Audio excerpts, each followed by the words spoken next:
But it is easier for them to kind of point fingers at other people. And yet, this is my own argument, right? If Nigeria indeed, which is not working for us as Yorubas, right?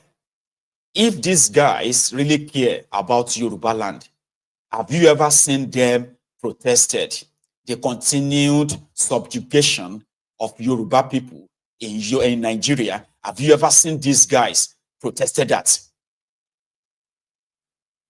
They are more interested in political offices, political appointments, enriching themselves, and that's all that matters to them. While our people are left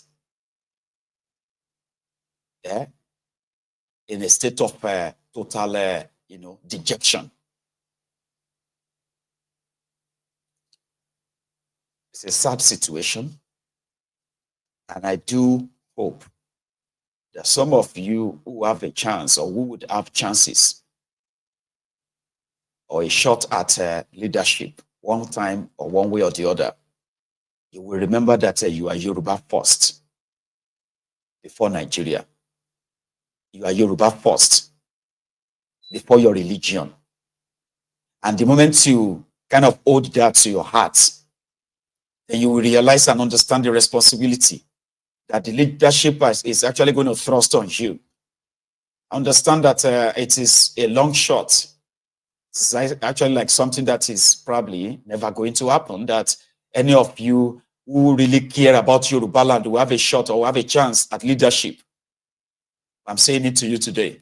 If you ever come across my video, just remember that the reason why we are where we are today is because those who don't give a damn about Yorubaland have been pushed to the position of a leadership, position of authority, and they have cared only for themselves, while the land that is meant to be the land of their own forebearers, they have left it in desolate, they have left it in penury, and they don't care. And the only thing that tells about them is that they are the Omuale Yorubaland. They want you to go and pray for a better place. How? While they are busy desecrating it, destroying it. As a Yoruba man, I am ashamed of calling this set of leaders, whether they are, like royal fathers or political, political or politicians, or they are the elite of Yorubaland. I am so ashamed of them. But I believe if the right teaching is pushed out there, yes, this can change. The table can turn.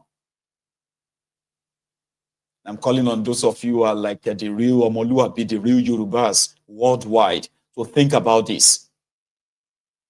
Our land has been taken over by savages, by bastards. The once peaceful, progressive Yoruba land is now being led by a bunch of criminals, bunch of bastards, leading themselves as Yorubas, changing our trajectory, impoverishing our people, and desecrating our different, traditional stools and values. They are destroying our values. Money is what they worship now. Money, title is what really matters to them now. Not exact, not the people, not the land. So if we become extinct, if we become barbarians, it's not because there are no good people. It is because more and more people have become so selfish, evil. So until the good ones among us actually rises. It's unfortunate. So, but let me show you another thing. I think it was 2 days ago, right? Talking about selfishness as well, right? 2 days ago. There is one airline called the IbomAir. That's the Ibom state government airline. Okay. So passengers were supposed to leave Uyo, I think for Lagos, and others who had their own connecting flights. It's like you have to travel from Uyo maybe to Lagos, okay, and then you have connecting flights to Abuja, and you have connecting flight to London, New York, and all of that. So they said that the NCAA, they have a rule that you must have a certain weight of your luggage. So if your luggage or your luggages be above a certain what have you, so they would have to possibly send it to you. You can't travel with it. If it has no place in the baggage compartment, right, which is the normal rule for safety. So there's a certain weight that an aircraft can actually lift. But selfishly, a lady was said to have rejected that. She insisted that she would have to carry her own baggage, right? She would want to travel with it.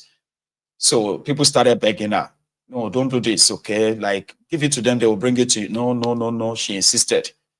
Meanwhile, as they were on the tarmac, okay, they were supposed to be the last flights from that airport. They told them that they were going to shut the airport at such time, and they needed to move now. The pilot, everybody came to beg this lady. She insisted. That's quite strange, by the way, because normally, if you become unruly, right, on a plane, they will deplane you. They will remove you from the plane. You are not going anywhere, and you can't stop others from flying. But somehow, this lady delayed them for more than an hour or so until they actually said, well, the airport was shut, was closed for the night, so everybody will need to deplane. Okay, and the flight was cancelled. That was when the other passengers became so angry, irate, to the point said that they wanted to lynch the lady. Now, the airport authority, or let me say the IbomAir security or a view, that should have removed her in the first place long time ago. There are those who now came to her rescue to lead her out of the plane, while the angry passengers kind of were attempting to lynch her. I saw that video and I said I'm going to share that with you this evening. Let's watch it. A woman, she's inside, wearing white shirt and glasses, refusing a whole flight to fly because all her bags were not on the airline. That is her. That is the one woman that has stopped a whole plane from moving. I don't live in New York. I don't live in New York. This is what has happened. Many of us, we don't live in New York. We don't live in New York.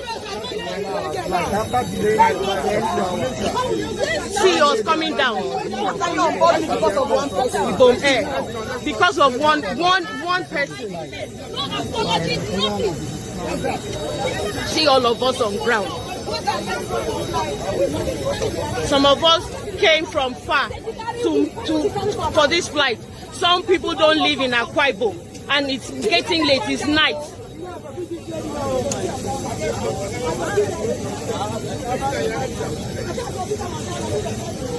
We are waiting for her to come down. Let her come down. Why is she still in the plane? Why is she still in the plane? Why is she still there? Why is she still in the plane?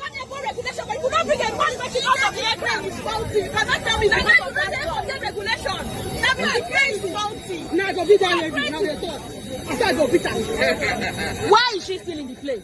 She go come down now. Unless plane go carry only her.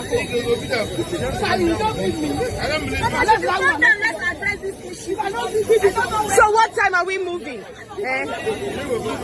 IbomAir. I don't know. Where are you people lodging us? Where?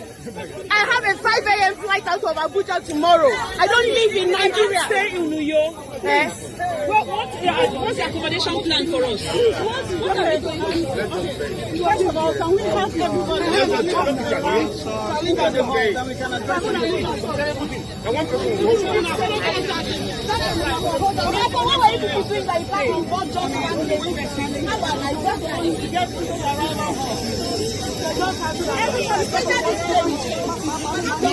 We are waiting for her to come down. I don't know why she's still there. Why is she, as she was saying, and I won't agree, why is she still inside the plane? Why is she staying? Why wasn't she deported? Why wasn't she deported? And the pilot said, I cannot solve the matter with her, so I'm going to cancel the flight because we couldn't solve it. And we have security in the airport, and we couldn't deport one passenger. When I was coming, all four of my bags were left behind in Abuja. I did not stop the plane from moving. She insisted all her bags was inside. They would have taken her out. People, we are all coming down. See all of us.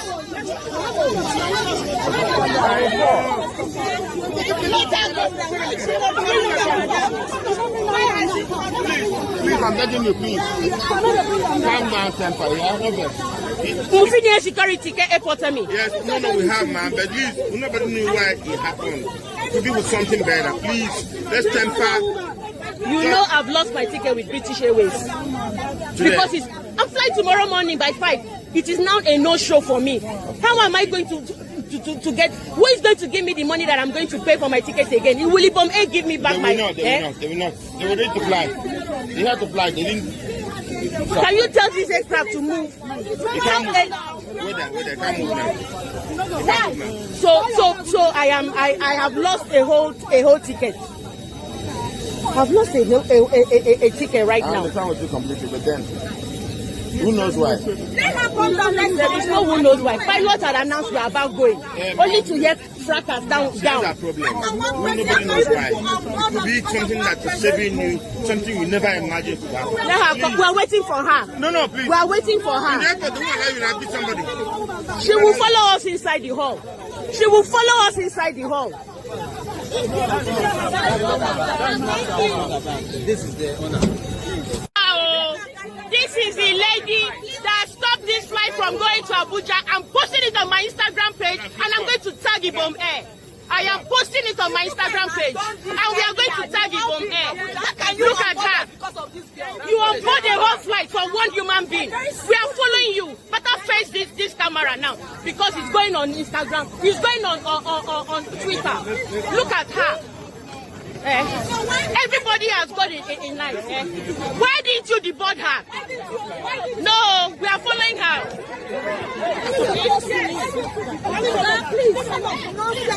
See her, Gaddy. She see her. If my phone drops, if you drop my phone, where she was, see her. God will kill you. A bad woman. You can't be a lawyer.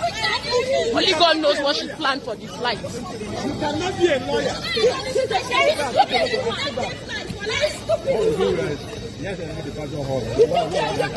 This is her. Because of her, I've missed my British Airways flight. My British Airways flight tomorrow morning, I've missed it because of you. Are you going to give me almost £2,000 to pay for that? Are you going to give me a woman? The impunity in that contraption is legendary. Like, my own question is, so they had security. I mean, they have security. So how come they allowed her to waste all their time? When she was becoming unruly, they are not flying, and she's not going to let them take a luggage, down from the plane. That is an unruly behavior. The next thing is you get the security to remove her, and everybody can continue their flights. But Nigeria is a place where time is. Where I got that video from, I saw people who were saying, let's just accept it, Jare. You don't know what God has used, what God used that for. What if the plane fly and then you crash and everybody die? It is better. Me, everybody just thank God. It's a typical Nigerian way. People have lost a valuable time. They have lost money. They have, and more than money, a lot of them have actually lost, jobs. There are those who claim that they were going to Abuja to actually, take on a job of, that particular. That particular. So now they are not going to be able to.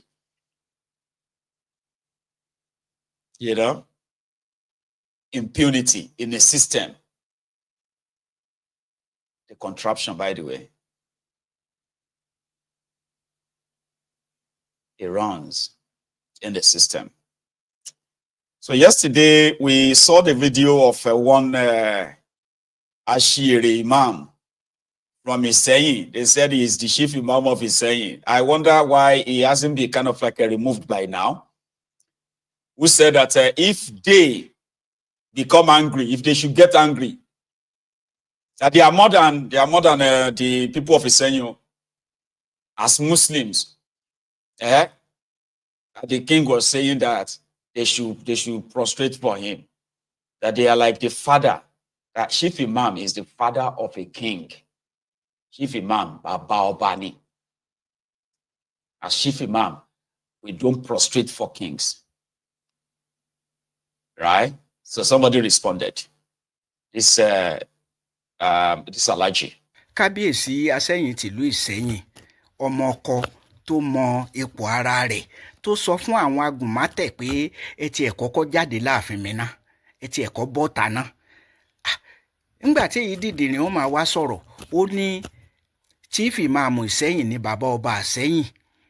Nígbà tí chief imam Ìsẹ́yìn wá jẹ́ bàbá ọba Àsẹ́yìn tó jẹ́ bàbá Àsẹ́yìn, kò ṣe ránṣẹ́ sí Àsẹ́yìn kó wá báwọn lé. Ìyẹn bẹ́ẹ̀, ó tún ní ẹ̀sìn ìsìláàmù kì í ṣe ẹ̀sìn àtọ̀húnrìnwá nísẹ́yìn. Ṣé Ìsẹ́yìn ni wọ́n ti wá bí ìsìláàmù ńgbà náà tí ìbá ṣe àtọ̀húnrìnwá, àbí pé ẹ̀sìn ti yí ọ lórí, ó ti pọ̀ ọ́ ní làákàyè pọ̀ tó lójútùú ẹ̀ mọ́? Ó tún sọ wípé ẹ̀yin mùsùlùmí lẹ́yìn pọ̀ jù nísẹ́yìn, tẹ́yìn bá sì bínú, tapá tọba tìjòyè àti gbogbo àwọn ẹlẹ́sìn tó wà ńbẹ̀ yòókù, apá àwọn ọ̀ká ẹ̀yin tẹ́yìn bá bínú. Ìwọ kan náà ló tún sọ wípé àwọn ẹlẹ́bọ wọ́n dín bàǹtẹ́ ẹ̀yà fáwọn Christian àtẹ̀yin mùsùlùmí. Ó sọ ohun tí wọ́n ṣe tí wọ́n fi dín bàǹtẹ́ ẹ̀yà fún yín o, yàtọ̀ sí pé ẹ pọ̀ jù wọ́n lọ, wọ́n tún wá ń dín bàǹtẹ́ ẹ̀yà fún yín. Èwo ni ìwọ náà kan náà ló ní ìwọ mọ̀ wípé kùránì yìí jóná níbi bíi méjì mẹ́ta bílé bá jó kùránì yìí jóná, bó o ló ṣe wá jóná nígbà tẹ́ni yìí fi ná sí. Kábíyèsí. Sorry if you don't understand Yoruba, right? Let me kind of summarize what he said. So the old man is picking the point that lunatic, uttered yesterday. The one that claimed to be chief imam that doesn't bow for king. So the man said, if you claim that you are more powerful than the king, how come instead of you going to the king's palace, the Aseyin's palace, when he summoned you, why didn't you just tell him to come and see you at home, since you are more powerful than him?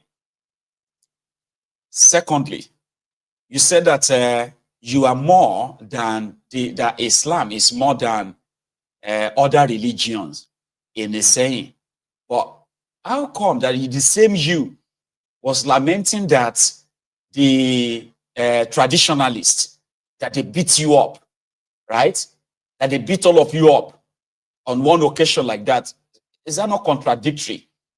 Then another one is that if you claim that the Islamic religion is not new, like you are more than the other people in that place, how come, again, that's similar to the traditionalists dealing with them?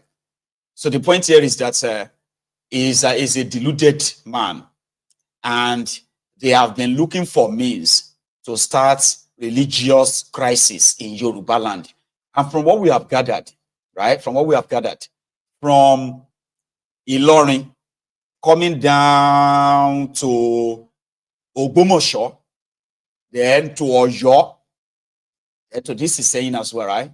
These are places where they have been spending money infiltrating the towns, paying some of these miscreants who are claiming, right, that Yorubaland should be Islamized. These are a bunch of clowns, by the way, miscreants.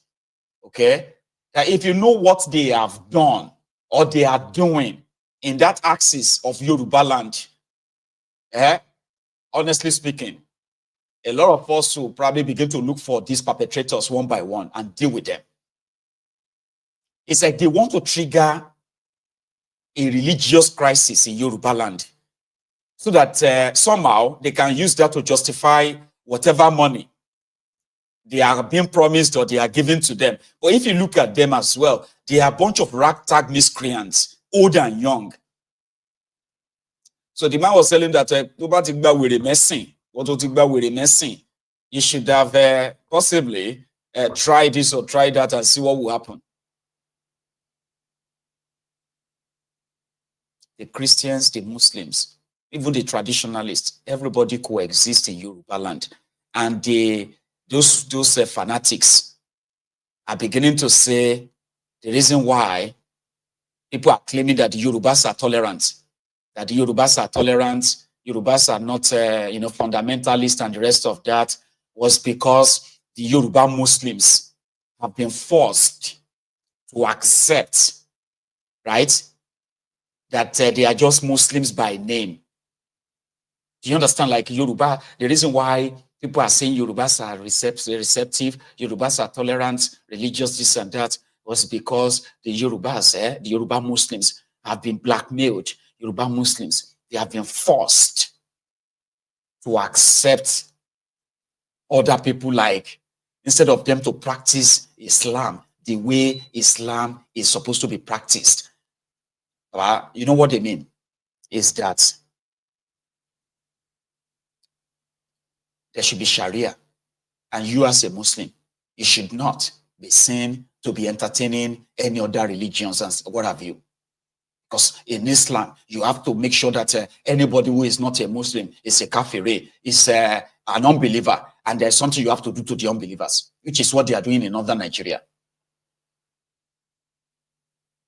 If you, by any mistake, go and build a church in Sokoto, and these Islamists, they get to see that you are trying to build a church in Sokoto, or like in Yorubaland, you will see a mosque here, you will see a church there, you may even see a shrine there, right?